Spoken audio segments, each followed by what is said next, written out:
personal. Compliments were exchanged. Smiles met smiles. The audience laughed at the right moments, reacting to familiar charm and gentle humor.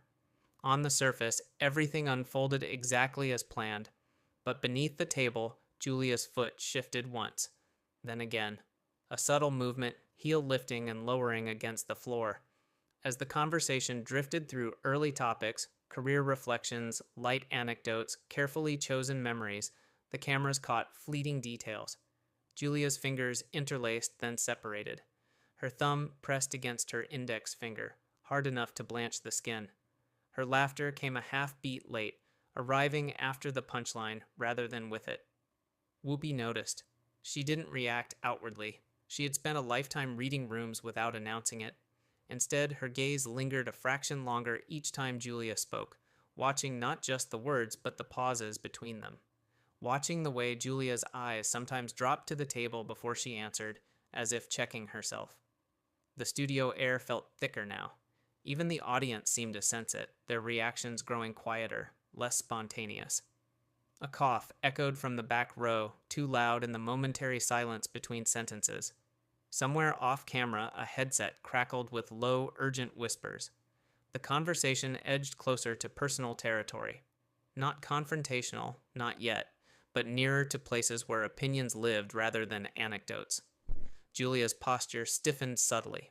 Her shoulders squared, her smile tightening just enough to lose its softness. Whoopi asked a question, simple on the surface, open-ended, the kind designed to invite reflection. Julia answered, her voice smooth, but something underneath it shifted. A faint strain threaded through her words, barely audible but unmistakable to anyone listening closely. As she finished speaking, she inhaled sharply, then exhaled through her nose, eyes fixed on the table as if it were suddenly more interesting than the faces around her.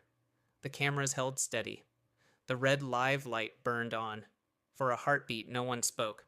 The silence wasn't long, 2 seconds, maybe 3, but it stretched, heavy and deliberate.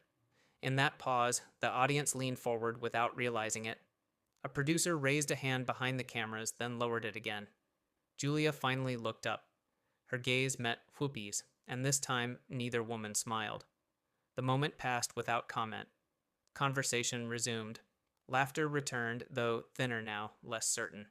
But something irreversible had already begun. A quiet shift, a pressure change in the room that could not be undone. And as the cameras rolled on, capturing every breath, every blink, every tightening jaw, the studio held its collective breath, unaware that the calm they were clinging to was already slipping away. The shift did not announce itself with raised voices or sudden gestures. It crept in quietly, like a change in weather pressure that only the body notices before the mind does. What had been conversational rhythm began to falter.